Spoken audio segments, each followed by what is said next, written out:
င်္ဂလာပါဒီဗီဒီယိုကိုအစောထိကြည့်ပေးစီခြင်းပါလေဒီဗီဒီယိုရဲ့အဆုံးမှာခင်ဗျားတို့လုံးဝမထင်မှတ်ထားတဲ့အညာဒေတာကသွေးစွန်းနေတဲ့အဖြစ်တစ်ခုကိုကျွန်တော်တိတိကျကျဆွဲထုတ်ပြပါမယ်အခု line ပေါ်မှာစူညံနေတဲ့အဘုံတကားကိစ္စ BNRA ကိုဝိုင်းပြီးတော့တိုက်တဲ့ကိစ္စအဲ့ဒီကိစ္စတွေရဲ့နောက်ွယ်ကတကယ်အကြောင်းရင်းအစစ်အမှန်ကိုခင်ဗျားတို့သိဖို့လိုပါတယ်လူများစုထင်နေကြတာက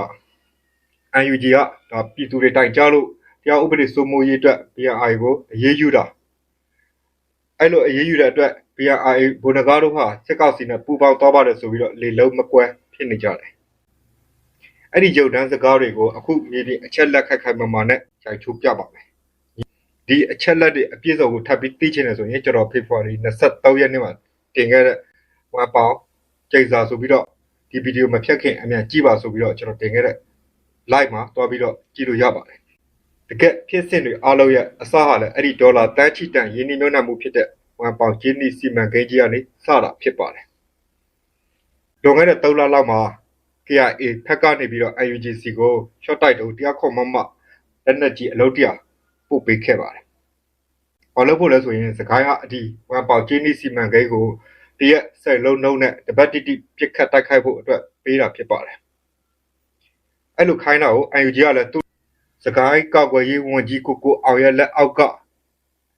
အဖွက်သေးလေးဖြစ်တဲ့အင်အား17ယောက်ပဲရှိတဲ့ဒေသခံ PDF လေးတစ်ခုကိုတာဝန်ပေးပြီးတော့ပြစ်ခတ်တိုက်ခိုက်ခိုင်းပါတယ်အဲ့ဒီကိုခိုင်းတဲ့အတိုင်းမှာပဲဒီကလေးတွေဟာ short တိုက်တုံးနဲ့ပြစ်ခတ်တိုက်ခိုက်ပါတယ်အဲ့ဒီမှာတရုတ်နိုင်ငံသားအလုပ်သမားတွေ10ဦးလောက်ထိခိုက်တဲ့ရတေဆုံးတယ်လို့လည်းကြားတယ်ဒါဟာတော့အတိမပြနိုင်တဲ့အချက်ဖြစ်ပါတယ်အဲ့လိုအခြေအနေမှာတရုတ်ကဒါကိုစီမံကိန်းကို3လရက်နားမယ်ဆိုပြီးတော့ကြေညာလိုက်တဲ့အချိန်ဖြစ်ပါတယ်ဒီတော့အဲ့အချိန်မှာ UNG ဟာငါတို့ပြစ်တာမဟုတ်ပါဘူးဆိုပြီးတော့ဆွဆွဲတိုက်နေကြတယ်မှာညင်းပါတယ်ဘယ်အဖွဲ့ကပြစ်မှန်းမသိပါဘူးဆိုပြီးတရုတ်ကိုမျက်နှာချိုသွေးညင်းတော့တာပါပဲတရုတ်ထောက်လန်းရေးနဲ့တွေးဆုံနိုင်အောင်ဒါမှပဲ KIA ကဂျားခန့်လုပ်ပေးလိုက်ရသေးတယ်လို့သိရပါတယ်တရုတ်နဲ့ဆွေးနွေးခဲ့ပြီးတော့ဒီအဖြစ်အပျက်ပေါ်မှာ2ရက်လောက်နေတော့ဘာဖြစ်သွားလဲအဲ့ဒီဝက်ပေါက်ကိုတကယ်ကို short တိုက်တုံးနဲ့ပြစ်ခဲ့တဲ့ UNG စကိုင်းတိုင်းဝန်ကြီးကိုအောင်ရဲ့စခန်းစစ်ကောင်စီကအဲ့ဒီ17ယောက်ရှိတဲ့စခန်းပေါ်ကိုရဟတ်ရင်နဲ့တိတိကျကျလာပြီးတော့ပုံကျတက်ခိုက်သွားတာဖြစ်ပါတယ်အဲ့ဒီမှာပဲကလေး17ယောက်လုံးပွဲချင်းပြီးတော့တေပါတယ်အဲ့ဒီကလေး17ယောက်တေတဲ့အမှုဟိုတေချာစဉ်းစားကြည့်ပါတိုက်ဆိုင်မှုလားထိပ်ပိုင်းကလူတွေတရုတ်နဲ့စဘောဝိုင်းမှာညီနိုင်နေတဲ့အချိန်မြေပြေကအမိတ်နာခံပြီးကလေးတွေတိုက်ပွဲဝင်ခဲ့တဲ့အတွက်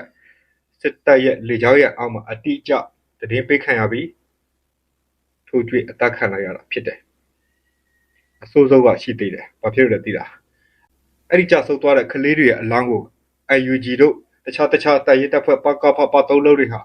တာဝန်မယူပဲပစ်ထားခဲ့တာဖြစ်တယ်အမိတ်ပြန်တန်းလည်းမထုတ်ပေးဘူး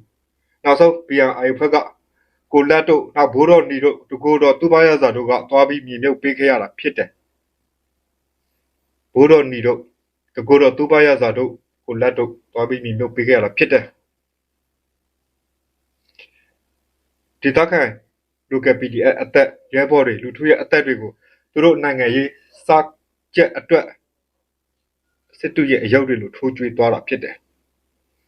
ဒါကိုပြောခဲ့ပြီးဖြစ်ပါတယ်ဖေဖော်ဝါရီ23ဒီဗီဒီယိုမဖြတ်ခင်မြန်ကြည့်ဆိုပြီးတော့ live မှာပြောခဲ့တာဖြစ်ပါတယ်ဒီတော့ခင်ဗျားတို့ဒီလောက်ရက်ကိုလက်ခံနိုင်လားလက်မခံနိုင်ဘူးလား comment မှာလက်ခံနိုင်ရင် yes လက်မခံနိုင် no လို့ရေးပါဒီရတင်ရေးဖို့လိုပါတယ်အကြောင်းပြချက်ပါပေးနိုင်ရင်ပို့တော့ကောင်းပါတယ်ဒါဟာသိစေချင်လို့ဖြစ်ပါတယ်အစိုးရကအခုမှလာမှာပါအဲ့လိုကိုလူကိုဘလိုင်းထိုးကျွေးလိုက်တဲ့နောက်မှာတရုတ်ကိုအပြေးဝအောင်မခံချက်ပေးဖို့အတွက်မြေပြင်မှာနာမည်ရှင်းလင်းရေးတွေစလုပ်တော့တာပါဖြစ်ပါတယ်ဝမ်ပါကိုပြစ်တာ BNRA ကပြစ်တာပါဆိုပြီးလွှဲချပါတယ်ပြီးတာနဲ့ BNRA ကိုအင်အားသုံးပြီးတော့ဝင်တိုက်တော့တာပဲဖြစ်ပါတယ်နောက်ဆက်တွဲအနေနဲ့တကူတော်တို့ဒါတခင်တောင်းညိုတို့တွေဖမ်းမိပြီးတော့နောက်ဆက်တွဲအနေနဲ့ဘိုးတော်နီကိုပါလိုက်လံဖမ်းဆီးသွားတာဖြစ်ပါတယ်ခုထိတည်အစနာတာမှမသိရသေးပါဘူးပြီးခဲ့တဲ့မနေ့ကကျွန်တော်ပြောခဲ့တဲ့သတင်းမှာတော့တိုင်းအဆင့်အချုပ်ကိုခေါ်ယူစစ်ဆေးနေပါတယ်ဆိုပြီးတော့ဒီပြင်ပြပို့တဲ့သတင်းရသိရပါတယ်တိုင်းအဆင့်ဆိုတာကတကူတော်ရဲ့ဘိုးတော်နီရဲ့ကိုပြလက်ဘူးစစ်တီသားတရဲ့တိုင်းအဆင့်အချုပ်မှာစစ်ဆေးနေတယ်လို့သိရတယ် တကူတော်သူပါရစာကိုဖမ်းဆီးတဲ့အချိန်မှာ BNI တပ်ဖွဲ့တွေအပြင်မှာကိုတကူတော်သူပါရစာရဲ့အိမ်ထဲမှာရှိတဲ့ပစ္စည်းတွေကိုပါဖျက်ဆီးခဲ့တယ်လို့ရဲဘော်တွေအသွားလာစီးတဲ့ကားကိုလည်းဖျက်ဆီးခဲ့ပါတယ်။ကိုတမနီဟာတိုင်းအဆင့်ကိုရထူးတိုးပေးသွားတယ်လို့မနေ့ကကျွန်တော်ပြောခဲ့တယ်။ခရိုင်အဆင့်ခရိုင်ကော့ကနေပြီးတော့တကူတော်သူပါရစာရဲ့အမျိုးသမီးကိုဖမ်းဝရမ်းထုတ်ထားပါတယ်။ဒါဟာစစ်ကြောင်းထိုးနေတဲ့ကာလဖြစ်ပါတယ်။အဲ့လိုပဲဘုံငကောက်လည်းအပြတ်ရှင်းဖို့လုပ်တယ်။ရေထဲမှာငါးကိုဖမ်းဖို့ရေနောက်အောင်လုပ်နေဖို့လိုပါတယ်။ရေနောက်နေမှငါးဖမ်းလို့ရပါတယ်။ရေခတ်ထုတ်ပြီးမှငါးရနိုင်တယ်ဆိုတဲ့တရုတ်ရဲ့အကွက်တိုင်းအညာမှာစကားစစ်အကောင့်ထဲပေါ်နေကြတာဖြစ်တယ်။တော့ကျွန်တော်မိတ်ဆွေတွေအနောက်ကွက်မှာလောင်ပေးတာကဘုံငကောက်တကယ်စစ်တပ်နဲ့ပူးပေါင်းသွားတာမဟုတ်ဘူးလားဟုတ်လားငါတယောက်ကလည်းဒါဟာ UNG ကဥပဒေချိုးဖောက်တဲ့ကတုံးကိုပြစ်တက်လိုက်တဲ့ဘုံငကောက်ကိုအရေးယူတာပါโอเคကျွန်တော်ရှင်းလေးပြန်ဖြေချင်တာကပေချာနားထောက်ပါ UNG ကကတုံးကိုပြစ်တက်လိုက်တဲ့ဘုံငကောက်တို့ရဲ့လောက်ရပေါ်မှာတရားဥပဒေရချိုးဖောက်တာဖြစ်လို့အရေးယူတဲ့တခြားတိုင်စာတွေကြောင့်ဆိုပြီးပြောတယ်โอเคကျွန်တော်ရှင်းလေးပြန်ပြီးတုတ်ပြချင်တာကပေချာနားထောက်ပါပထမမေးလာတဲ့မိကွန်းတွေကဘုံငကောက်စစ်တပ်နဲ့ပေါင်းသွားလားပေါင်းတာမပေါင်းတာခဏထားပါဘုံငကောက်ဟာအစကတည်းကစာထုတ်တောင်းဆိုထားတာရှိတယ်သူ့ကိုဆွဆွဲထားတဲ့အမှုတွေအတွက်ဒီကတုံးသိဆုံးမှုအပေါ်မှာရောလွတ်လပ်ပြီးဗက်မလိုက်တဲ့တရားစီရင်အဖွဲ့နဲ့ဥပဒေပေါင်းအတွင်းကနေဖြေရှင်းဖို့စာထုတ်ပြန်ပြီးတောင်းဆိုခဲ့တာရှိတယ်16ရက်နေ့မှာသူဟာရှောင်မပြေးပါဘူးဒါပေမဲ့အဲ့ဒါကိုလက်မခံဘဲနဲ့အင်အားထောင်ချီအုပ်ပြီးတော့ပြပြထထဝေပြီးတိုက်ခဲ့တာအသေးခံပြီးဝေတိုက်တာဖြစ်ပါတယ်ဘာဖြစ်လို့တရားဥပဒေနီလန်းကြဖြည့်ရှင်းရဲတယ်ဆိုရင်ဘာလို့ဝင်တိုက်ရတာလဲဖမ်းမိရင်လူရောနာမည်ရောနိုင်ငံရေးပါအပြတ်တုတ်တင်ဖို့ရှင်းလင်းဖို့အမိန့်လည်းရှိတယ်လို့တက်နီးနဲ့စီစဉ်ထားရဆိုတာကြိုတင်ရှိနေပြီးသားဖြစ်တယ်ပြီးတော့တကယ်ကိုခိုင်လုံတဲ့တက်သိအထောက်ထားရှိတယ်ဆိုရင်ပြည်သူကိုဘာကြောင့်တိုက်ရတဲ့ဆိုတဲ့အကြောင်းပြချက်ပေးရမှာဖြစ်တယ်အဲ့ကိုမီးရှို့ပြီးမှမီးဆွဲနေလို့ဖြိုချရပါတယ်ဆိုတဲ့အချိုးမျိုးလာချိုးလို့မရပါဘူးမြေပြင်မှာအခုတကယ်ဖြစ်နေတာကစီးပွားရေးနဲ့နယ်မြေလူပွဲတက်ပဲဖြစ်ပါတယ်ဒီတော့အစမှာကျွန်တော်ဂတိပေးထားတဲ့အဖြေကအခုပြောပြပါမယ်ဒီအညာမှာဖြစ်နေတဲ့စစ်ပွဲတွေအခြေချင်းတိုက်ခိုက်နေမှုတွေဟာတော်လှန်ရေးဆိုတဲ့ခေါင်းစဉ်အောက်ကနေပြီးတော့တရုတ်စစ်ကောက်စီ UNG စစ်ဒေသတစ် KIA တို့ရဲ့ပူပေါင်းပြီးတော့ကစားနေတဲ့ကစားကွက်ကြီးပဲဖြစ်ပါတယ်။ဝမ်ပောင်ဟာလည်းကျင်းနီတူးတာမဟုတ်ပါဘူး။အာနာနဲ့အသက်ရှူပေါက်ကိုအတုံးချဖို့တူးနေတာဖြစ်ပါတယ်။ line ပေါ်မှာလည်းဘုံငကောက်ကို character assassination လုပ်တာလေ character ရတတ်တာတွေကအများကြီးပါပဲ။ BNRA ဘုံငကောက်လောလောဆယ်မပေါ်လာပေမဲ့ကိုထင်လင်းနဲ့မှန်တဲ့ဘုံငကောက်ပေါ်လာရင်ခင်ဗျားတို့ရှေ့ဖို့တာဝန်ယူဖို့လိုပါတယ်။တိုင်းပေါ်ကဝါဒဖြန့်မှုတွေအောက်မှာလူတိုင်းမျက်စိမိတ်မယုံဖို့ပြောချင်ပါတယ်။ကိုအုံနောက်ကိုသူများပါဇက်ဖျားမှာထိုးမကြွေးလိုက်ပါနဲ့။တရားမျှတမှုအတွက်တို့ဒီမိုကရေစီအတွက်ဆိုပြီးခေါင်းစစ်တက်ပြီးတော့မြေပြင်မှာနယ်မြေလူတဲ့စစ်ပွဲဖန်တီးနေကြတာကိုပြည်သူတွေသိအောင်စပီကာတွေကပြောပြဖို့လို့တို့သတင်းမီဒီယာတွေကခိုင်မာတဲ့ evidence based hard data နဲ့စနစ်တကျသတင်းတင်ပြရေးသားဖို့လိုပါတယ်။ရှင်းပြောရရင်အခုလိုလုပ်နေတဲ့အပုံကကျွန်တော်ပြောခဲ့သလိုဒါကိုထင်လင်းရေးထားတဲ့စာမှာလည်းပါပါတယ်။ဖာခေါင်းတွေစုပြီးတော့ပြည်တစားပပျောက်ရေးလုပ်နေတဲ့ပုံစံအဲ့ဒီပုံစံနဲ့ခေါင်းစစ်တက်ပြီးတော့သမီးကြီးစားတွေလိုက်ဖမ်းပြီးအရေးယူသလိုလုပ်နေတာကအရေးစရာကောင်းပါတယ်။ခင်ဗျားတို့အမှန်တရားကိုမျက်ကွယ်ပြုထားရင်အဲ့ဒီဘောလုံးကွင်းထဲမှာအချိန်ပြည့်အကန်ခံရမဲ့ဘောလုံးတွေဖြစ်သွားမယ်လို့ကျွန်တော်သတိပေးချင်ပါတယ်။မိကွန်းတွေများများထုတ်ကြပါအသိဉာဏ်ကိုဖွင့်ထားပြီးတော့စဉ်းစားသုံးသပ်ကြဖို့လိုပါတယ်။ဗီဒီယိုမှာတော့ဒီလောက်နဲ့ရပ်လိုက်ပါမယ်။မနေ့ဖြတ်မနေ့မှာပြီးတန့်ကိုခိုင်အကြောင်းကိုအတူလေးတင်ပေးထားပါတယ်။ဒီကလုံးကျန်းသွားရင်လည်းတောင်းပန်ပါတယ်။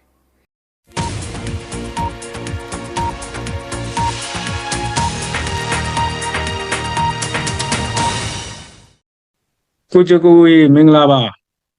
ဟုတ်ကဲ့ပါကိုကြီးမင်္ဂလာပါဗျာဟုတ် ပထမဆုံးအနေနဲ့ကျွန်တော်မေးချင်တာကအဲရှမ်းပြည်နယ်မြောက်ပိုင်းကုတ်ခိုင်မြို့တစ်ဝိုက်မှာ MND နဲ့ TNL တက်တွေကြားတိုက်ပွဲဖြစ်နေတဲ့နောက်ဆုံးအခြေအနေလေးပြ တိထားသလောက်ဝေမျှပေးပါလား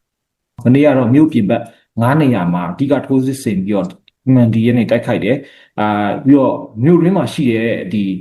TNN ထိုင်ထားတဲ့ရုံးတွေရဲစခန်းတွေအဲ့ဒီဟာတွေကိုလည်းပြစ်မှတ်ထားပြီးမှတိုက်ခိုက်တယ်လို့ကျွန်တော်တို့သိထားရတယ်ဒီနေ့မနေ့အစောပိုင်းမှာကျတော့နန်ခမ်းကိုသွားတဲ့နက်ဘက်က view ဟာလမ်းပေါ်မှာရှိနေတဲ့12မိုင်စခန်းမှာထိုင်ထားတဲ့ TNN တပ်ဖွဲ့တွေရဲ့စခန်းကိုကိုကန်တက်တွေကဒီ drop ဘုံတွေနဲ့ drone နဲ့ဘုံကျဲတိုက်ခိုက်တာတွေတပြိုင်တည်းထဲလောက်တာကိုတွေ့ရတယ်ဒီနေ့12နာရီကျော်တနာရီလောက်အထိကိုမြို့တွင်းမှာတိုက်ပွဲတွေအတန်ကြီးကြားရတယ်မြို့ခံဒေသခံပြည်သူတွေကပြောကြတယ်ပေါ့နော်ဒါပေမဲ့အဲ့ဒီတနာရီနောက်ပိုင်းမှာကျတော့ပြည်သူတွေဒီမြို့ထဲမှာအတန်တွေဆဲသွားပြီးတော့လမ်းပေါ်ထွက်ပြီးတော့မှသွားလာလှုပ်ရှားတာတွေရှိတယ်ဒါပေမဲ့ဒီ view ဟာကုန်းဘက်ချမ်းတွေပြီးလို့ရှိရင် yes can တွေ yes kin တွေအဲ့ဒီဘက်တွေမှာတော့ဆက်ပြီးတိုက်ပွဲတွေကရှိနေတော့မယ်မြို့ပြင်ဘက်နေရာတွေမှာလည်းတိုက်ပွဲတွေရှိနေတော့မယ်ပေါ့ကျွန်တော်တို့သိရတာတော့ဒီ drone တွေနဲ့ drone အစီးတွေ100ကျော်လောက်ဒါတုံးပြီးတော့မှဒီဘုံကျဲနေတာတော့ကြားနေရတယ်မနေ့ကတော့ဆိုရင်တော့လက်နက်ကြီးပေါ့နော်လက်နက်ကြီးပစ်ခတ်တံတွေကြားရတယ်အခုနောက်ပိုင်းမှာတော့လက်နက်ကြီးပစ်ခတ်တံတော့မကြားတော့ဘဲနဲ့ဒီဟိုပေါ့တော့ကျွန်တော်တို့လက်နက်ငယ်ပေါ့လက်နက်ငယ်တွေစက်တနက်တွေအဲ့ပစ်ခတ်မှုတွေတော့ရှိနေတော့မယ်ပြည်သူလူထုကတော့သူတို့အသက်အိုးအိမ်ကြောင့်သူတို့အန္တရာယ်ရှိတာကိုစိုးရင်လို့တော်ရုံတိုင်ရုံတော့အပြစ်မထွက်ဘူးဝယ်စရာရှိတဲ့ပစ္စည်းတွေတော့ဝယ်ပြီးတော့ချက်ချင်းပဲအိမ်ထဲမှာပဲပြန်ပြီးပုံနေရတာဘေးကင်းတဲ့လုံခြုံတဲ့နေရာမှာဝင်နေရတာမျိုးပဲရှိတယ်ပေါ့နော်ကိုခိုင်ရဲ့အခြေအနေကတော့ဒါစစ်မြေပြင်ဖြစ်နေတဲ့အခြေအနေပဲပေါ့ကျွန်တော်တို့အဲ့လိုမြင်ရတယ်ကိုခိုင်နေမကပဲနဲ့ဒီနက်ဖက်ကပြီးလို့ရှိရင်မုံစီမုံဟော်ပြီးလို့ရှိရင်မူဆယ်105မိုင်ပြီးရင်ကျင်စန်းကျော့ဂိတ်အဲ့ဒီနေရာတွေမှာထိုင်ထားတဲ့ DNN တက်တွေအကုန်လုံးကိုလည်းဒီကိုကန်တက်တွေကနေဖမ်းဆီးပြီးတော့မှလက်နက်တွေဖြုတ်သိမ်းတာလူတွေကိုဖမ်းထားတာလေပေါ့အဲ့ဒီသတင်းတွေလည်းကျွန်တော်တို့ကြားနေရပါတယ်ဗျဟုတ်ကဲ့ပါTNL ဘက်ကစတိုက်လို့ဥက္ကဋ္ဌနဲ့အနေနဲ့ကုတ်ခိုင်မျိုးဝင်တိုက်ရတာလို့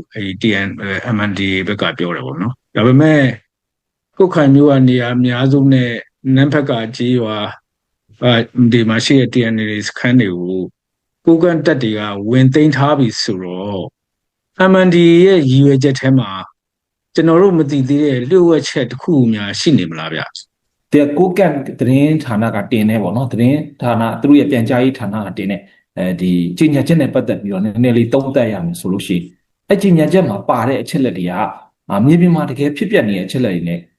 တော်တော်လေးကိုကွဲလွဲမှုရှိနေအောင်တွေ့ရတယ်ပေါ့နော်။ဘာကြောင့်လဲဆိုတော့ကျွန်တော်ကိုယ်တိုင်လည်းပဲဒီနန်းခမ်းကနေပြီးမှဒီကုတ်ခိုင်ကိုဖြတ်ပြီးတော့မှကျွန်တော်ခီးသွားတဲ့အခါမှာတွေ့ရတဲ့အခြေအနေအရဆိုလို့ရှိရင်ပေါ့နော်။ဒီတိုက်ပွဲမဖြစ်ခင်ရက်ပိုင်းမှာကိုကန်တက်တွေကကုတ်ခိုင်ရဲ့မြို့ပြင်လက်ဖက်ကဘက်တစ်ချမ်းမှာရှိသလိုမိုင်းယူဘက်ချမ်းမှာရှိတယ်ပြီးလို့ရှိရင်ကုတ်ခိုင်ရဲ့တောင်ဘက်မှာရှိတဲ့တိမ်ဒီမှာတော့အပြည့်အဝတက်ဆွဲထားပြီးမှအင်းနဲ့အားနဲ့ဖြည့်တင်းထားတာကိုတွေ့ရတယ်မြေပြင်မှာတရားကြည့်တဲ့အခါမှာ TNL တက်တွေကသူတို့အထိုင်စခန်းတွေမှာပဲသူတို့ချထားတာရှိသလိုမြို့တွင်းအုပ်ချုပ်ရေးလုပ်ငန်းတွေမှာလည်းပုံမှန်အခြေအနေမှာပဲရှိရစစ်ပြင်တဲ့အခြေအနေမျိုးမှာမတွေ့ရဘူးအခုအချိန်မှာကျွန်တော်တို့တွေ့ရတာလည်းပဲထိုးစစ်ကိုတကယ်စတင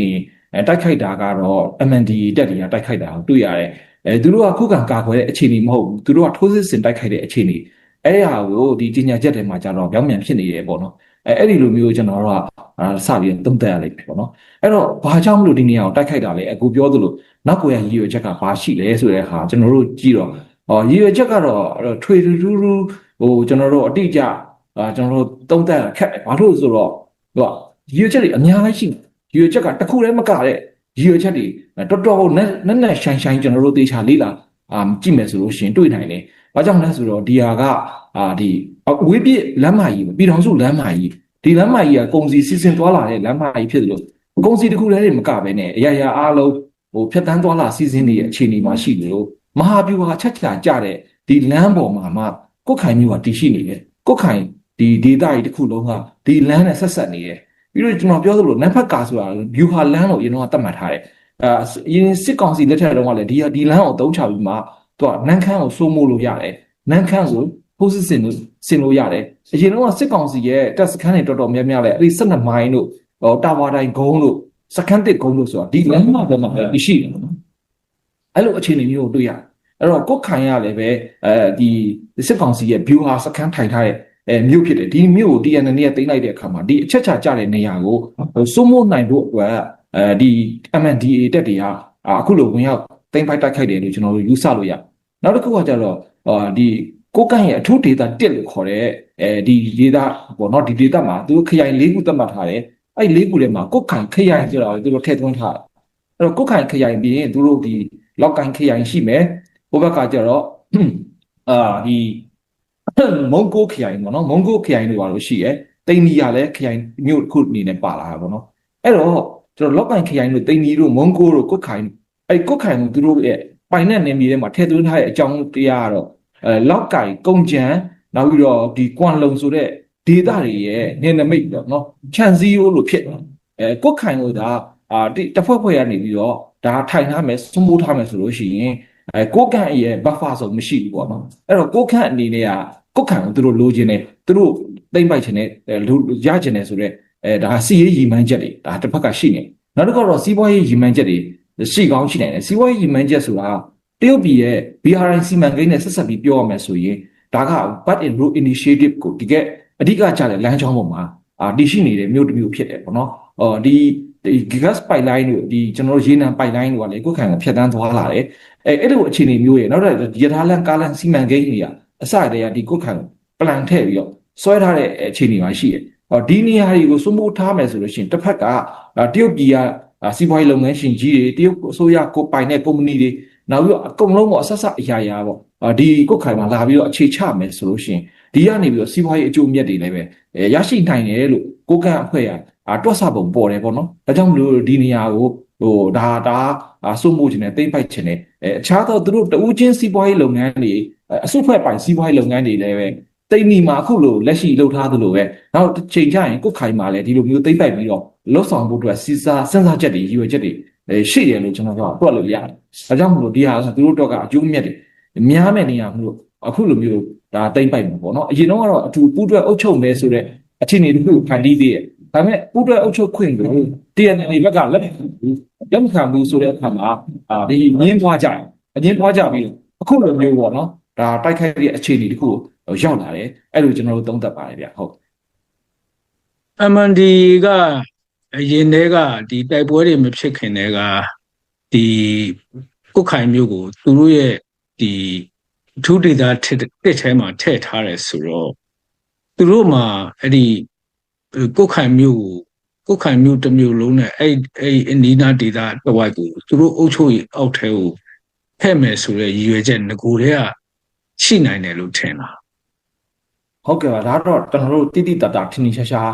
တွေ့နေရပါတယ်ပေါ့ဘာကြောင့်လဲဆိုလို့ရှိရင်သူအထူးဒေသတည်ရဲ့ခရိုင်တစ်ခုအနေနဲ့ကုတ်ခိုင်ခရိုင်ကိုဖွဲ့စည်းထားတယ်အဲ့တော့ဒီဖွဲ့စည်းပုံအရဆိုရင်သူကကုတ်ခိုင်ခရိုင်ကိုသူတို့ကကုတ်ခိုင်မြို့ကိုဒီနန့်ခိုင်ချောင်းဆိုတာရှိရပေါ့နော်နန့်ခိုင်ချောင်းအထိကိုသူတို့နေမြေ area သူတို့ရဲ့ပိုင်တဲ့နေမြေဖြစ်သတ်မှတ်တယ်တောင်းဆိုတယ်ဆိုတဲ့ဟာမျိုးတွေပေါ့ကျွန်တော်တို့သတင်းရရှိထားတာပေါ့နော်အစတည်းကဒီလိုမျိုးအခြေအနေရှိရဲခုနပြောသလိုသူတို့132ခွန်ဒီပထမ line ပြီးတော့ကုတ်ခိုင်ကို TNL သိမ့်ပိုက်ပြီးတဲ့အချိန်မှာ TNL အုပ်ချုပ်တဲ့အခြေအနေမှာဒီကုတ်ခိုင်မြို့ထဲမှာအခြားသောလက်နက်ကင်ဖွဲ့တွေအကုန်ရှိတယ်ပေါ့နော်ဒီကိုကန့်ဖွဲ့တွေလည်းရောက်လာတယ်တချို့ရုံးတွေမှာသူတို့ဝင်ထိုင်တာသူတို့တက်ဆွဲတာစခန်းချတာအဲ့လိုတွေလုပ်တယ်KIA ဒီတက်တွေလည်းဝင်ထိုင်တာတွေစခန်းချတာတွေရှိရပေါ့နော်ဒါပေမဲ့ကိုဒီ TNL နဲ့ MNDAA နဲ့အပြင်ကို TNL နဲ့ KIA လည်းပုတ်တိုက်မှုတွေဖြစ်ခဲ့တယ်ပေါ့အဲ့ဒီကုတ်ခိုင်ပေါ်မှာမူတည်ပြီးမှကုတ်ခိုင်မျိုးကလက်နက်ကင်ဖွဲ့3ဖွဲ့အနည်းဆုံး3ဖွဲ့လောက်စုံနေတဲ့နေရာဖြစ်တယ်ပေါ့နော်ကိုကန့်ဖွဲ့တွေက MNDAA ဖွဲ့တွေကတော့ဒီကားလမ်းမကြီးပေါ့ဒီပြည်တော်စုလမ်းမကြီးရဲ့ဒီချမ်းပေါ့အချမ်းကိုယူထားပြီးတော့မှအဲ့ကနေမှသူတို့အုပ်ချုပ်ရေးလုပ်ငန်းတွေလုပ်တာတို့ရှိလာတယ်ပေါ့အဲ့မှာချင်းဒါအငင်းပွားတာတွေပြဿနာတွေပေါ်ပေါက်လာတယ်အရင်ကတည်းကသူကဒီထဲငကိုတွေကဝင်ပြီးတော့တက်ဆွဲတာမျိုးစခန်းချတာမျိုးအုပ်ချုပ်ရေးလုပ်ငန်းလုပ်တာမျိုးတွေကရှိပြီးသားပေါ့ရှိပြီးသားရှိနေတဲ့အခြေအနေပေါ့နော်အဲ့ဒီကာလကတော့ဒီအငင်းပွားတဲ့ကာလပဲရှိသေးတယ်တစုံလုံးကိုအခုလိုမျိုးသိမ့်ပိုက်တဲ့အခြေအနေတခုကိုမရောက်သေးဘူးအခုတော့ရှင်းပြောရလို့ရှိရင် TNL လက်ထဲမှာရှိနေတဲ့ဒီမျိုးစမျိုးကိုသူတို့ကလုံးစုံ process ဆင်ပြီးတော့မှထိုက်ခိုက်သိမ့်ပိုက်ယူဖို့ဒါစူးစမ်းတဲ့အခြေအနေထိရောက်သွားတယ်လို့လည်းကျွန်တော်တို့သုံးသပ်လို့ရတယ် MND ကလည်းဒီကုတ်ခိုင်မျိုးကိုသူကအုပ်ချုပ်သိမ့်ပိုက်ခြင်းနဲ့ အဲ့ကုတ်ခိုင်မြို့တစ်ဝိုက်မှာလည်း KIA တက်တွေကစိုးမိုးထားတာရှိတယ်ဆိုတော့အဲ့ဒီ TNL ရဲ့ MND ရဲ့ KIA တက်တွေကြားထဲမှာဒီနေမီလူတိုက်ပွဲတွေအရင်ထက်ပို့ပြီးတော့အခုအချိန်တွေထက်ပို့ပြီးတော့ဖြစ်လာနိုင်မယ်လို့ထင်တာဗျ ဒါပေမဲ့တက်တွေအကုန်လုံးရှိနေတယ်ဆိုတာမှန်တယ်ဒါပေမဲ့ဒီတက်ခံယူချက်ချင်းနိုင်ငံရေးခံယူချက်ချင်းရက်တီချက်ချင်းနဲ့တူမနေတာကိုတွေ့ရတယ်ပေါ့နော်KIA နဲ့လည်းပဲဒါအငင်းပွားတာတွေပြိပက္ခတွေဖြစ်တယ်လို့TNL တွေက KIA ဒီရုံးတွေကိုဝင်ပြီးတော့ဒါဖယ်ရှားခိုင်းတာတွေရှိခဲ့တယ်ဖယ်ရှားခိုင်းတယ်ရုံးတွေကိုလည်းမကဘူးဒီ KIA ရဲ့တပ်သားတွေကိုလည်းတခြားနေရာကိုရွှေ့ပြောင်းတာဖယ်ရှားတာရှိခဲ့တယ်ဒါတွေကပြီးခဲ့တဲ့နှစ်တွေကဖြစ်ခဲ့တယ်ဒါပေမဲ့ဒီနှစ်ဖွဲ့ကြားထဲမှာလက်နက်ကင်ပြိပက္ခအဆင့်တီကိုမရောက်ခဲ့လက်နက်ကင်ပြိပက္ခအဆင့်တီကိုမရောက်ခဲ့အခြေတင်စကားများကြတယ်နောက်တော့လက်သီးထိုးကြမယ်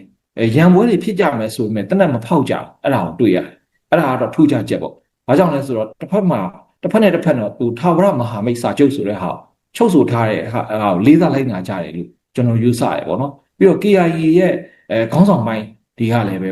ဒီပြဿနာမျိုးကိုငြိမ်းချမ်းစွာဖြေရှင်းခြင်းနဲ့သဘောထားရှိတယ် TNL ခေါင်းဆောင်တွေကလည်းဒီလိုပြဿနာကိုစစ်ပွဲပုံစံနဲ့တနက်ဖောက်ပြီးမှဖြေရှင်းခြင်းတာမျိုးမဟုတ်ဘဲနဲ့သူတို့အချင်းချင်း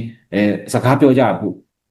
အမြဲတမ်းချင်းဆိုတာလက်တွေ့စကားပြောတဲ့အခြေအနေကြီးမရောက်သေးတော့တစ်ဖက်နဲ့တစ်ဖက်ကြားမှာစကားပြောဖို့ဆိုတဲ့ခံစားချက်သဘောတူညီချက်ခံယူချက်အဲ့လိုဟာမျိုးတွေရှိရတွေ့ရတယ်ဒီ TNL နဲ့ MNDAA နဲ့ကြတော့ဒီလိုမျိုးမဖြစ်ဘူးပေါ့နော်မဖြစ်လာဘူးဆိုတာ MNDAA ဆိုလို့ရှိရင်ညီနောင်မဟာမိတ်သုံးဖွဲ့ထဲမှာ TNL နဲ့ဆယ်စုနှစ်တစုလောက်တွဲပြီးမှအလုပ်လုပ်လာတဲ့ချင်းပို့ပြီးတော့တယောက်ကြောင်းတယောက်ပို့နားလေတယောက်နဲ့တယောက်ပို့ပြီးရင်းနှီးတယ်ဒါပေမဲ့အခုလိုအခြေအနေမျိုးမှာကြတော့တနက်ဖောက်တဲ့အခြေအနေကြီးဖြစ်လာတယ်အဲ့တော့ဒါကသုံးဖွဲ့ပဲဖြစ်ဘယ်အဖွဲ့တွေပဲရှိအဖွဲ့တစ်ခုနဲ့တစ်ခုရဲ့ဂျားတွေကပုတ်တိုက်မှုတွေကတဒံမတူကြဘူးနောက်ပြီးလို့ရှိရင်အတိုင်းတောင်တူကြဘူးအဲ့လိုမျိုးတွေကျွန်တော်တွေ့ရတယ်နောက်ခံတမိုင်းချောင်းတွေနဲ့လည်းဆိုင်မယ်ထင်တယ်KIA နဲ့ TNL တွေကြားကနောက်ခံတမိုင်းချောင်းမှာ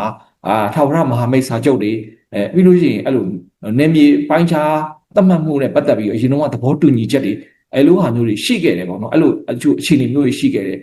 MNDAA ရဲ့ပုံစံကြတော့အဲ့ဒီလိုမျိုးမဟုတ်နေဘူးပေါ့အဲ့လိုမျိုးမဟုတ်ဘဲနဲ့သူကအခြားသောအကြောင်းအရာတွေပါနေတယ်ပေါ့နော်အခြားနောက်ကိုမှကျွန်တော်တို့မသိနိုင်တဲ့အခြေအနေအထိဒီနက်ရှိုင်းရှိနေတဲ့ပြိပက္ခကိုသွားတွေ့ရတယ်ပေါ့နော်အခုအခြေအနေမှာတော့အဲ့ဒါကတော့တော်တော်ထူးခြားတယ်တကယ်ဆိုရင်ညီနောင်မဟာမိတ်သုံးဖွဲ့ရှိတဲ့အချိန်မှာနှစ်ဖွဲ့ကအခုလိုတိုက်တယ်ဆိုတာကဒီရှမ်းမြောက်တွေမကဘူးတနိုင်ငံလုံးမှာရှိတဲ့စောင့်ကြည့်နေတဲ့လူတွေနိုင်ငံရေးလေးတာသုံးသက်တွေသူတွေပြည်သူတွေအကုန်လုံးဒါအားသင့်เสียရတယ်ဖြစ်တယ်နော်ဒါကတစ်ခါမှလည်းဒီလိုမျိုးမကြားဘူးခဲ့ဘူးအခုမှရုတ်တရက်ကြီးပြုံးစားကြီးဒီလိုမျိုးအဆင့်ထိဖြစ်သွားတဲ့ဟာကတော်တော်လေးထူးဆန်းတယ်စိတ်ဝင်စားစရာကောင်းတဲ့ကိစ္စတစ်ခုဖြစ်နေတာကိုတွေ့ရပါတယ်ဗျရုတ်တရက်တိုက်ပွဲတွေဖြစ်နေတဲ့အချိန်နဲ့ဒီတရုတ်ရဲ့အာရှရေးကထူးကိုယ်လည်းဒီတိရှိကျွမ်းပေါ့နော်နေပြီးတော့ရောက်နေတဲ့အချိန်နဲ့သွားတိုက်ဆိုင်နေတာတွေ့ရတယ်ပေါ့နော်အဲ့တော့ခုဒီ MNDAA ကဒီကိုးကန့်ဝင်ပြီးတော့ TNL တိုက်တဲ့ဆိုတဲ့ကိစ္စမှာတရုတ်ဘက်ကမီးစိမ်းတစုံတရာပြလိုက်တယ်လို့ထင်တာဒါမှမဟုတ်အခုဖြစ်နေတဲ့ကိစ္စမှာရောတရုတ်ဘက်ကကြားဝင်ဟန်တားတာတွေပြီးကျတော့လှုပ်လာနိုင်မယ်လို့ထင်ကျွန်တော်တို့အစတုန်းကတွေးထားတာပေါ့ဗျာအစတုန်းကတွေးထားတာနယ်စပ်ဒေသမှာတရုတ်ကတည်ငြိမ်ရေးကိုလိုလားတယ်နယ်စပ်မှာတိုက်ပွဲတွေမဖြစ်အောင်တောက်လျှောက်တားခဲ့တယ်139နှစ်ခွန်စစ်စင်ရေးတောင်မှာတရုတ်ကရက်တန့်သွားအောင်ဟိုင်ကင်သဘောတူညီချက်တွေချုပ်ဆိုတာတွေဖိအားပေးတာတွေဘက်ပေါင်းစုံကနေပိတ်ဆိုတာတွေရေးယူတာတွေဒဏ်ခတ်တာတွေအများကြီးလုပ်ခဲ့တယ်အဲ့လိုလုပ်ခဲ့တဲ့အတွက်ကြောင့်မလို့တရုတ်ကနယ်စပ်ဒေသမှာစစ်မဖြစ်စေချင်ဘူးလို့ကျွန်တော်တို့ကရေဘူးရအဖြစ်သိထားရပါတော့အခုအချိန်ဒီမှာကြတော့တရုတ်ကဒီအချိန်မှာဘာတစ်ခုမှဒီတားဆီးဖို့အရေးအယောင်နမိတ်လက္ခဏာတစ်ခုမှမပြတ်တော့ဒီကိစ္စကိုလည်းဒီယူနန်ပြည်နယ်အစိုးရတွေအထိစာတင်တာတို့ဒီ TNL ဘက်ကတောင်းဆိုတာတို့ရက်တန့်တော့အောင်လောက်တာတို့ရှိတယ်ပေါ့နော်စူးစမ်းတာရှိတယ်ဒါပေမဲ့တရုတ်ဒီတိုက်ပွဲကြီးကိုမသိကြိုးကြုံပြုတ်လာတာကိုတွေ့ရတယ်ဒါကိုကြည့်ရင်အဖြစ်တရုတ်ကဒီကိစ္စမှာလက်ဆောင်နေပေါ့နော် non intervention ဆိုတဲ့ပုံစံမျိုးပြတ်တာထားရတယ်တကယ်လက်တွေ့မှာကျတော့ non intervention ကလည်းပဲ intervention တစ်မျိုးပဲ ဂျားမဝင်ဘူးဆိုပေမဲ့လည်းဒါကလည်းတနည်းအားဖြင့်ပြောရင်ဂျားဝင်ဒီတစ်ခုပဲကျွန်တော်အဲ့လိုမျိုးမြင်တယ်တနည်းအားဖြင့်အခုလူတွေသုံးသပ်နေသလို line ပေါ်ကလူတွေသုံးသပ်နေကြတယ်မြေပြင်မှာရှိတဲ့လူတွေသုံးသပ်နေကြတယ်ကိုကန့်ကဒီလောက်ထိအင်းနဲ့အားနဲ့ထိုးစစ်ဆင်လာတယ်ဆိုတာကတရုတ်ရဲ့မိစိမ်ပြမှုမပါဘဲနဲ့မလုပ်နိုင်ဘူးတရုတ်ရဲ့မိစိမ်ပြမှုရှိမှသာလုပ်လို့ရမယ်ဆိုတဲ့အပြောအဆိုတွေအရေးအသားတွေပြီးလို့ရှိရင်ကျွန်တော်တို့သုံးသက်ချက်တွေကိုလည်းတွေ့နေရတယ်ဒါကလည်းဖြစ်နိုင်ကြည်လားတစ်ခုရှိတယ်လို့ကျွန်တော်ထည့်သွင်းစဉ်းစားရလိမ့်မယ်။ဘာကြောင့်လဲဆိုလို့ရှိရင်ညီနောင်မဟာမိတ်ချင်းဒီလောက်ထိထိုးစစ်ဆင်မှုဒီလောက်ထိတိုက်ပွဲတိုက်ဖို့အတွက်ကြိုတင်ပြင်ဆင်မှုတွေလည်းရှိထားလို့တိုက်နိုင်တာဖြစ်တယ်။ဘာလို့လဲဆိုတော့အခုအချိန်မှာလက်နက်တွေဤပညာတွေအများအပြားတာလွန်အင်အားတွေသုံးပြီးတော့ထိုးစစ်ဆင်တာဖြစ်တဲ့အတွက်ကြောင့်လို့ဒီကိစ္စမှာတရုတ်ရဲ့သဘောတူညီမှုသို့မဟုတ်တရုတ်ရဲ့ခုနပြောလို့မိစိမ်ပြမှုမပါဘဲနဲ့ကိုကန့်ကနေမှTNL ကိုတိုက်တယ်ဆိုတော့မဖြစ်နိုင်ဘူးဗျ။နေဆက်မှာဗျာနီးနီးကက်ကက်ပဲတရုတ်ရဲ့နေဆက်မှာရှိနေတဲ့ကျင်စန်းကြော့လိုမျိုးဂိတ်မှာလည်းဒီပြဿနာဖြစ်တာတော့ဒီကုန်းကျန်းတို့လောက်ကိုင်တို့ဆိုတော့လေတရုတ်နေဆက်တွေပဲဖြစ်တယ်ပြီးလို့ရှိရင်ကျွန်တော်တို့ဒီမူဆယ်105မိုင်ဒါတွေလည်းတရုတ်နေဆက်တွေဖြစ်တယ်ဒီလိုနေရာမျိုးတွေမှာဒီလိုအကြီးအကျယ်ပြစ်ကြခတ်ကြဖြစ်နေတဲ့ဟာကိုဒီချိန်ထိတရုတ်အနေနဲ့ဘာမှမပြောသေးဘူးအာရှရဲ့အထူးကိုယ်စားလှယ်ပေါ့တန်တမန်လည်းဖြစ်တယ်အထူးကိုယ်စားလှယ်လည်းဖြစ်တဲ့ဒီမစ္စတာတိတ်ရှိကျွမ်းကိုယ်တိုင်နေပြည်တော်ရောက်နေတဲ့အချိန်မှာတိုက်ဆန်ဒီလိုမျိုးတိုက်ပွဲတွေဖြစ်တယ်ဆိုတဲ့ဟာမှာလဲဒါကတရုတ်နဲ့မကင်းဘူးလို့ပဲရေဘူးရအဖြစ်သုံးသပ်လို့ရမယ်အဲ့ဒီဟာကတော်တော်များများတော့ဒီဒေတာခံတွေရောကျွန်တော်တို့ဒီမှာရှိနေတဲ့နိုင်ငံရေးသမားတွေရောတော်တော်များမျာ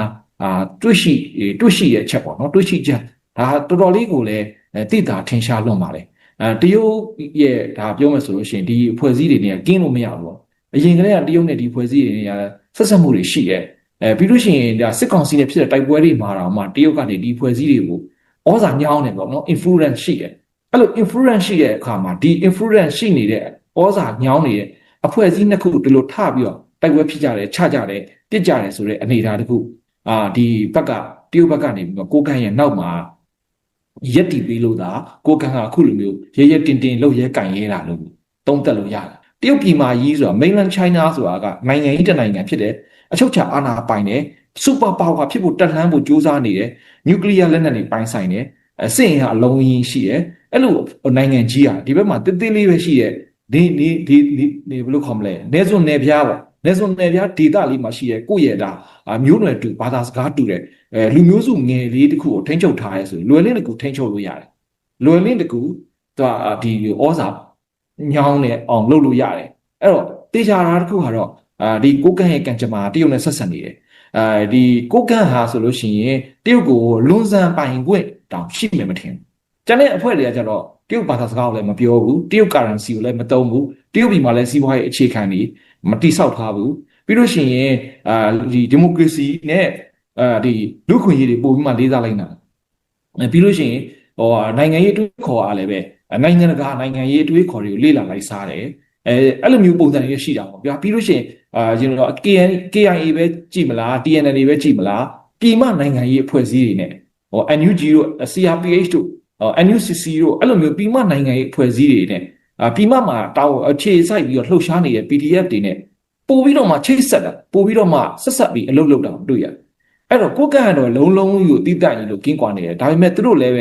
ဲပြည်မမှာခြေစိုက်တဲ့နိုင်ငံရေးအင်အားစုတွေနဲ့ချိတ်ဆက်ကြရှိခဲ့ပါတယ်တော့တိတ်နီတိုက်ပွဲဒီကာလပေါ့နော်အဲ့ဒီကာလတွေမှာဆိုလို့ရှိရင်မြေပြတ်မှာရှိတဲ့ PDF တွေကိုခေါ်ပြီးတော့မှဒါစီရေးလှုပ်ရှားမှုတွေမှာပူတွဲတိုက်ပွဲဝင်တာတွေလက်နက်တွေတက်ဆင်ပေးရလို့စစ်တင်နှံပေးရလို့ဒါတွေရရှိခဲ့တယ်ကျွန်တော်တို့ကသိထားတယ်အဲ့တော့ဒါပေမဲ့လည်းသူကသူ့ culture သူ့ရဲ့ business သူ့ရဲ့ economics ဒီ infrastructure တခုလုံးကတရုတ် style China style နဲ့ပဲသွားတာChina ရဲ့လွှမ်းမိုးမှုပိုကြီးတယ် NUG နဲ့လုံးဝဆက်ဆံမလုပ်ဖို့သူ့လူတွေကိုအမိန့်ထုတ်တာသူတို့ကိုယ်တိုင်က NUG ရဲ့လူမဟုတ်ဘူး NUG ကိုဘာမှထောက်ပံ့တာမရှိဘူးဆိုပြီးတော့ကြေညာချက်တွေပါထုတ်ပြီးပြောတာရှိတော့အဲ့ဒါတွေကလည်းတရုတ်ဆိုးရအကြိုက်တရုတ်ဆိုးရဖိအားနဲ့လုပ်တယ်လို့ထင်တယ်ဗျအဲ့ဒါနဲ့ပတ်သက်ပြီးတော့ဒီကိုကန့်ဖွဲ့ကတကယ်ဟိုဒီတရုတ်ဆိုးရရဲ့တကယ်လူသူပြောချင်တဲ့ဟာကိုပဲပြောရတယ်သူလောက်ခိုင်းချင်တဲ့ဟာကိုပဲ လုပ်နေရဆိုတဲ့ဟာနဲ့အခြေအနေနဲ့ပတ်သက်ပြီးတော့ကိုကြောက်ကိုနည်းနည်းလေးသုံးသပ်ပြီး ဒီတော်လိုင်းနဲ့ဆက်ဆက်နေတာကိုကန့်အဖွဲ့ပေါ့နော်တော်လိုင်းနဲ့ဆက်ဆက်နေတဲ့အဖွဲ့ကကိုကန့်အဖွဲ့ကဆက်ဆက်နေတယ်ဝါအဖွဲ့တို့မိုင်းလာအဖွဲ့တို့ဆိုရင်ဒီတော်လိုင်းရေးထဲမှာမပါခဲ့ဘူးဟိုဓာတ်ရိုက်မပါဝင်ပတ်သက်မှုမရှိခဲ့ဘူးဟိုဒါသူတို့ရဲ့ data တွေရှိတယ်ကိုပိုင် data တွေရှိတယ်အဲ့ဒီ data တွေမှာသူတို့အုပ်ချုပ်နေတယ်ဒါပေမဲ့တရုတ်ကတော့သူတို့ရဲ့ border မှာနယ်စပ်မှာရှိနေတဲ့ဒီအဖွဲ့တွေအကုန်လုံးပုံမှာသဘောထားတစ်ခုတည်းရှိတာဘာလဲဆိုတော့ NUG နဲ့လုံးဝမဆက်ဆက်ဘူးပြောတယ်နောက်တစ်ခုကကျတော့ဒီ PDF တွေကိုမထောက်ပံ့ဘူးပြောတယ်နောက်တစ်ခုကကျတော့အနောက်နိုင်ငံတွေနဲ့အနောက်နိုင်ငံမီဒီယာတွေနဲ့အင်တာဗျူးမပေးဖို့ထိတော့တားမြစ်တာရှိပါတယ်။အဲ့တော့ဒါကရိုးရှင်းတယ်အနောက်နိုင်ငံမီဒီယာအနောက်ဩဇာခံတွေအနောက်နိုင်ငံတန်ယုံတွေဘယ်လိုအမျိုးမှသူတို့အနေနဲ့သူစိတ်တိုင်းမကြတော့ဘူး။ဘာကြောင့်လဲဆိုတော့ဒါကတရုတ်ရဲ့ policy ကရိုးရှင်းတရုတ်ကသူ့ရဲ့အိမ်သားနီးချင်းသူ့ရဲ့အိမ်သားမှာသူ့ရဲ့နားမှာသူတို့ယုံကြည်စိတ်ချတဲ့လူကိုပဲထားခြင်းတယ်။ပြီးလို့ရှိရင်လူကပဲအဲ့အနောက်အုပ်စုကိုတရုတ်ကလုံးဝမယုံကြည်ဘူးပေါ့နော်မယုံကြည်တဲ့အပြင်ပြိုင်ဘက်လို့သဘောထားတာပေါ့ပြိုင်ဘက်လို့ရှုမြင်တယ်ဒါကနိုင်ငံကြီးတွေအားလုံးရဲ့စဉ်းစားချက်ရုရှားလည်းထိုနည်းလည်းကောင်းပါပဲအမေရိကန်လည်းထိုနည်းလည်းကောင်းပဲတရုတ်လည်းထိုနည်းလည်းကောင်းပဲတရုတ်နဲ့တရုတ်ကဒါဟာအားပြိုင်နေတဲ့ကဘာကြီးဒီကဘာကြီးမှာသူကအနောက်အုပ်စုကနေပြီးတော့ဝင်လာတာသူတို့ရဲ့ဩဇာညောင်းတဲ့သူတွေနဲ့ချိတ်ဆက်လုပ်တာတနည်းအားဖြင့်ပြောလို့ရှိရင်မော်စီတုံးစကားနဲ့ပဲပြောရမှာဆိုအရှိလေကအနောက်လေလွှမ်းထားမှာမဟုတ်ရင်အနောက်လေကအရှိလေကိုလွှမ်းသွားမယ်အဲ့လိုတွေးခေါ်နေပဲတရုတ်ကသွားနေတာစဉ်းစားနေတာဆိုတော့ဒီကိုကန့်ဒေတာဝါဒေတာမိုင်းလာဒေတာအပါဝင်တရုတ်ပြည်နယ်စက်တစ်လျှောက်လုံးကိုအနောက်လေလွှမ်းမိုးတာကိုတရုတ်ကမလိုလားဘူးမခံနိုင်ဘူးပေါ့ဗျာဒီအတွက်ဖိအားပေးတာမျိုးတွေရှိတယ်ဒါကြောင့်မလို့ဒီအဖွဲ့အစည်းတွေကအဲ့ဒီနယ်စက်မှာရှိတဲ့အဖွဲ့အစည်းတွေက PDF တွေကိုမထောက်ပံ့ဘူး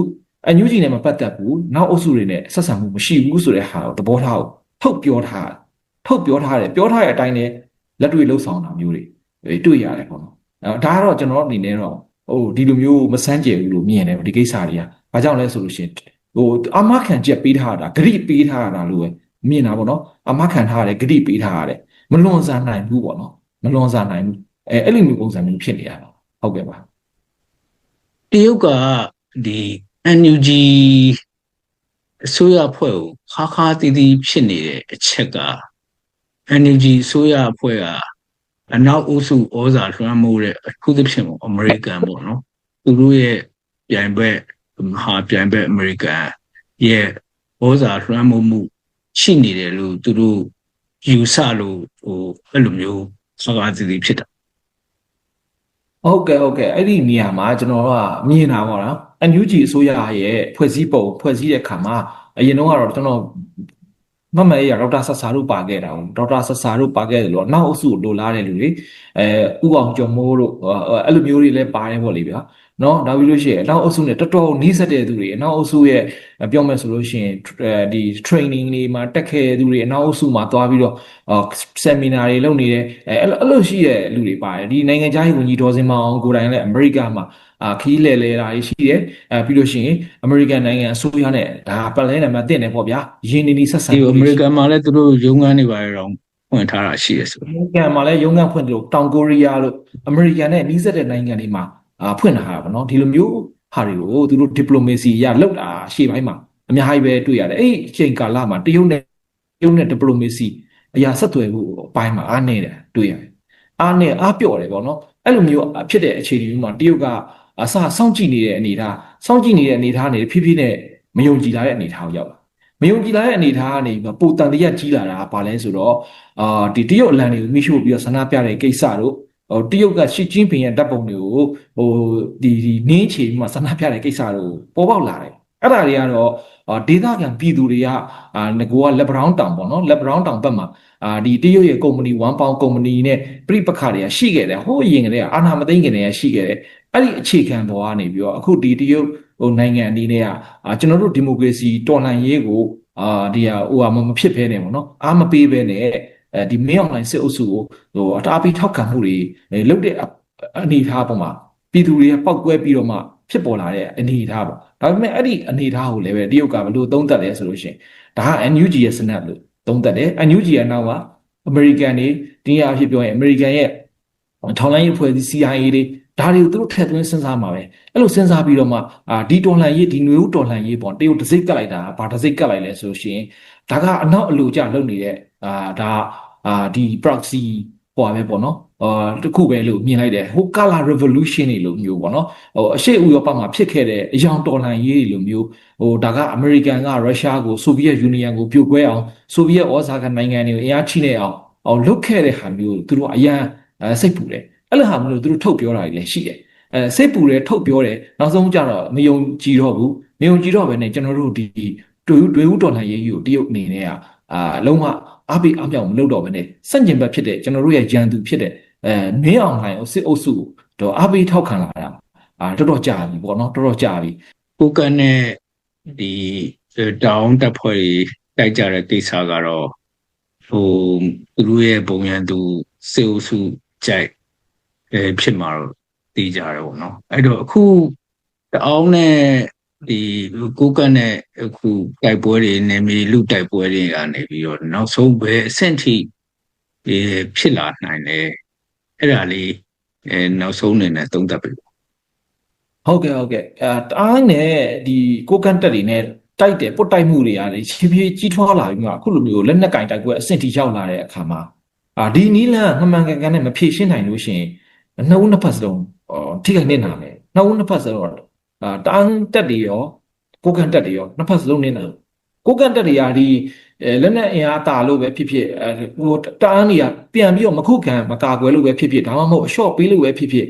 ကုတ်ခိုင်မျိုးကိုသူတို့ရသွားပြီဆိုရင်တော့မှဒီကုတ်ခိုင်မျိုးကထာဝရပိုင်ဆိုင်မဲ့မြို့မျိုးမဟုတ်ဘူးဘယ်သူမှထာဝရမပိုင်ဘူးဗျာဒီနေရာတွေကဟိုကျွန်တော်တို့နေတဲ့ဘယ်နေရာပဲဖြစ်ဖြစ်ဆက်အာဏာရှင်စနစ်မပြုတ်ကြမချင်းဘယ်သူမှဒါအပိုင်လို့ကိုပိုင်လို့တတ်မှတ်လို့မရဘူးဆိုတော့ကျွန်တော်တို့သိပြီးသားဆက်အာဏာရှင်စနစ်အရင်ဆုံးအမြင့်ပြောအောင်တိုက်ရမယ်ဆက်အာဏာရှင်ဒီ